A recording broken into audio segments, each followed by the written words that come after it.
আল্লাহ রাব্বুল আলামিন এরপরে বলেন ওয়াকিমুনাস সালাতা ওয়া মিম্মা রাযাকনাহুম ইউনফিকুন।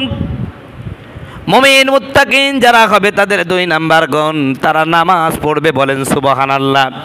সুতরাং যারা নামাজ পড়ে না তারা কখনো মুত্তাকিন বান্দা হতে পারে। আমাদের সমাজে কিছু মানুষ আছে নামাজ না পড়লে কি ইমান ঠিকই আছে, এরকম আছে কি নাই? কয় হুজুর নামাজ না পড়ি ইমান ঠিক আছে। ইমান কেমনে ঠিক হচ্ছে? কোরআন বলছে আপনার ইমান নাই। আল্লাহ পাক বলছেন যারা মুত্তাকিন তাদের দুই নাম্বার গুণ হলো তারা কি করবে? জোরে বলেন কি পড়বে? নামাজ পড়বে। বিশ্বাস করেন ভাই, আপনারা আমার প্রতি মাইন্ড করতে পারেন, কিন্তু আমি সত্যি কথা যেটা বলছি, সমস্ত উলামায়ে কেরাম একমত যারা নামাজ পড়ে না তাদের ইমান নাই। কি বললাম ভাই? আবারও বলছি, যা সমস্ত উলামায়ে কেরাম একমত কোরআন এবং হাদিসের দৃষ্টিকোণ থেকে যে ব্যক্তি নামাজ পড়ে না তার কি নাই? জোরে বলেন না ভাই, ইমান নাই। কারণ ইমানদার ব্যক্তি কখনো নামাজ ছাড়তে পারে না। জোরে বলেন পারে? আমি আপনাকে হাদিস পড়া শোনাচ্ছি, দেখেন আপনারা নিজেরাই ফতোয়া দিতে পারবেন। আল্লাহ রসুল বলছেন বাইনাল আবদে বাইনাল কুফরে তারকুস সালাহ। একজন ইমানদার একজন কাফেরের মধ্যে পার্থক্য হলো ইমানদার নামাজ পড়ে না, কাফের কথা বলছে না। ইমানদার নামাজ পড়ে, কাফের আবার বলেন ইমানদার নামাজ কাফের। রসুল পার্থক্য করলো কি কাফের আর মুসলমানদের মধ্যে? মুসলমান নামাজ কে বলেন না, মুসলমান নামাজ পড়ে আর কাফের। তাহলে যদি মুসলমানও নামাজ না পড়ে তাহলে কি? এটাই তো। আরেকটা দেখেন, আরেকটা হাদিস শোনাই। মান তারাকা সালাতা মুতাআম্মিদান ফাকাত কাফারা জাহিরা। মান যে ব্যক্তি তারাকা ছেড়ে দেয় সালাত নামাজকে, মান তারাকা সালাতা যে ব্যক্তি নামাজ ছেড়ে দেয় মুতাআম্মিদান ইচ্ছাকৃতভাবে। কিভাবে? ইচ্ছাকৃতভাবে। ফাকাত নিঃসন্দেহে সে কাফার, সে কুফর, সে কাফের হয়ে গেছে। যে ব্যক্তি ইচ্ছাকৃতভাবে নামাজ ছাইড়ে দেয় সে কি? জোরে বলেন। এটাকে আমি বললাম না আপনারা বলছেন? হাদিসতে স্পষ্ট। তাহলে যে ব্যক্তি নামাজ পড়ে না সে কি? কিভাবে? ইচ্ছাকৃতভাবে। ইচ্ছাকৃতভাবে নামাজ পড়িনি এরকম লোক কি আমাদের সমাজে আছে? বহুত আছে। ইচ্ছাকৃতভাবেই পড়ে না। চায়ের দোকানে বসে আছে, মসজিদে আজান হয়েছে, নামাজ পড়তে আসলো না, এটা কি অনিচ্ছাকৃতভাবে? ইচ্ছাকৃতভাবে। রাসূল সাল্লাল্লাহু আলাইহি ওয়াসাল্লাম বলছেন তাহলে যে ব্যক্তি নামাজ পড়ে না তার কি নাই? ইমান নাই। তাহলে তার জানাজা আছে? যার ইমান নাই তার কি আছে? জানাজা কি আছে? জানাজা নাই। কিন্তু আমরা নামাজ না পড়লে কি জানাজা নিয়ে টানা পড়া আছে। সমাজে দেখা যাচ্ছে জীবনে পশ্চিম দিকে সেজদা মারে নাই, হঠাৎ করে যদি উস্তাক হয়ে পড়ে তাও পূর্ব দিকে পড়ে। সেই লোকটা জানাজা হয় 10 জায়গায়। এই যে একটা অবস্থা ভাই, জোর করে আমাকে দিয়ে আপনি আপনার জানাজা 3-4 জায়গায় করায় নিলেন, কিন্তু আল্লাহ নবীর কাছে কি জবাব দিবেন? ও জায়গায় কি ভাই কোনো রাজনৈতিক কর্তৃত্ব খাটবে বা কোনো টাকা পয়সার কর্তৃত্ব খাটবে? ওখানে প্রশ্ন করবে মান রব্বুকা, তোমার রবকে। যে ব্যক্তি দুনিয়ার রবের আমল করে নাই, রবের হুকুম মানে নাই, সে কি রবকে চিনতে পারবে? সে তো বলবে লা আদ্রি, আমি তো রব চিনি নে। সে বলবে, তারপরে জিজ্ঞাসা করা হবে ওমা কুনতা তাকুলু ফি হাযার রাজুল, আমার রসুলকে দেখাই বলা হবে কে চিনো? আচ্ছা, যে লোকটা জীবনে রসুলের আদর্শ অনুকরণ করেনি সে কিভাবে চিনবে? হঠাৎ করে দেখলে কি চিনতে পারবে? চিনতে পারবে না। তাহলে কি হবে অবস্থা? কবরটা জাহান্নামের টুকরা হয়ে যাবে ভাই। এটা আমার আপনার ফতোয়া না, রসুল যা বলছেন আমি শুধু অনুবাদ করে আপনাদের শোনাচ্ছি। তাহলে যারা মুত্তাকিন বান্দা, যারা মুমিন, তাদের 2 নাম্বার গুণ হচ্ছে তারা নামাজ পড়বে। কি পড়বে ভাই? আরো জোরে বলেন। নামাজ পড়বে।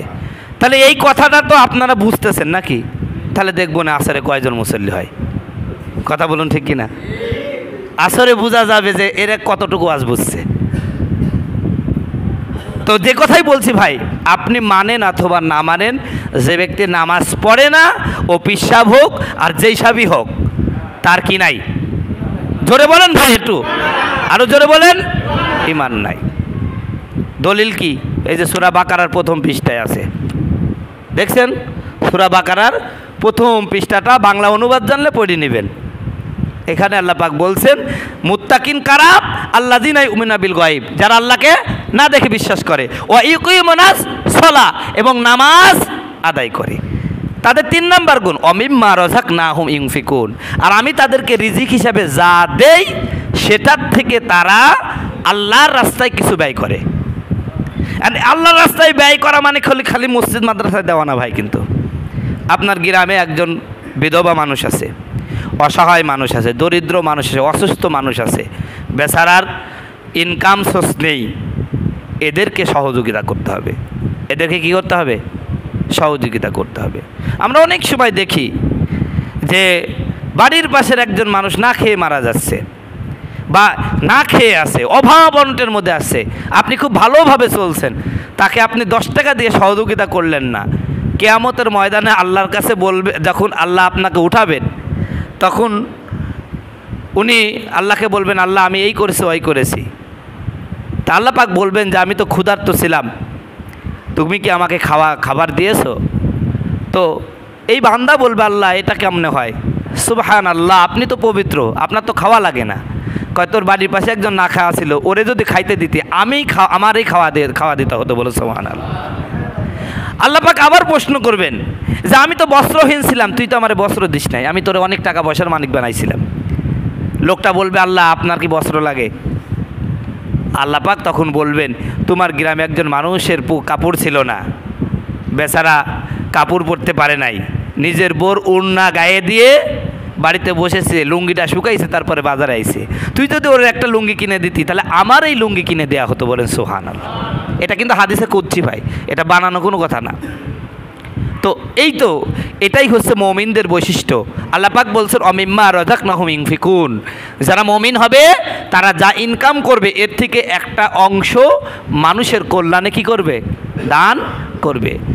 যারা কৃপণ মানুষ, পৃথিবীতে কোরআন শরীফের সবচেয়ে নিকৃষ্ট জীব বলা হয়েছে কৃপণকে। পৃথিবীর সবচেয়ে নিকৃষ্ট জীবকে? যে কৃপণ। কেন নিকৃষ্ট জীব জানেন? ও নিজেও খায় না, পরকেও খাইতে দেয় না। মানে ওর কাছে টাকা মানে গাধার মাথার উপরে যদি 1 বস্তা টাকা যদি বুঝাই করে দেন, ওই গাধার ওই টাকা দিয়ে কোনো উপকার হবে? ঠিক কৃপণের টাকা মানে ওই রকম, ও নিজেও কি খায় না, অপরকেও খাওয়াইতে দেয় না। তো এই জন্য কৃপণ হচ্ছে পৃথিবীর সবচেয়ে নিকৃষ্ট জীব। তো এই যে কৃপণতা করা যাবে না। আবার কিছু মানুষ আছে নিজে খায় মানুষকে দেয় না, এটাও জায়েজ নাই। আবার নিজেও খায় না মানুষকেও দেয় না, এটাও জায়েজ নাই। কথা বুঝতে পারছেন?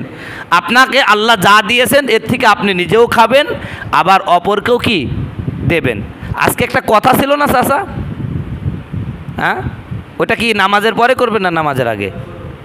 কই ওনারা আইছে মসজিদ কমিটির, গোরস্থান মসজিদ কমিটি কই? তো যাই হোক আমি একটু বলে দিই নাকি। তো আরও কয়েকটা গুণ আছে, এই গুণগুলো আমরা আলোচনা করে শেষ করতে পারবো না, অল্প বলে দেবে। আল্লাযিনা ইউমিনুনা বিমা উনজিলা ইলাইকা ওয়া মা উনজিলা মিন ক্বাবলিক ওয়া বিল আখিরাতি হুম ইউকিনুন। মুমিনদের 4 নম্বর বৈশিষ্ট্য, তারা আল্লাহর নবীদের প্রতি যা নাজিল করেছে মুমিনরা এক বাক্যে তা বিশ্বাস করবে। আর 5 নম্বর, মুমিনরা যা কিছু করবে তারা পরকালকে বিশ্বাস করে করবে, যে এই জীবন না, এই জীবনের পরে আর একটা জীবন আছে, সেই জীবনে আমাদের উঠতে হবে, আল্লাহর কাছে আমার আপনার জীবনের সমস্ত হিসাব দেওয়া লাগবে। এই 5টা গুণ যার মধ্যে আছে আল্লাহ পাক বলছেন এরা হলো মুত্তাকিন বান্দা, বলেন সুবহানাল্লাহ।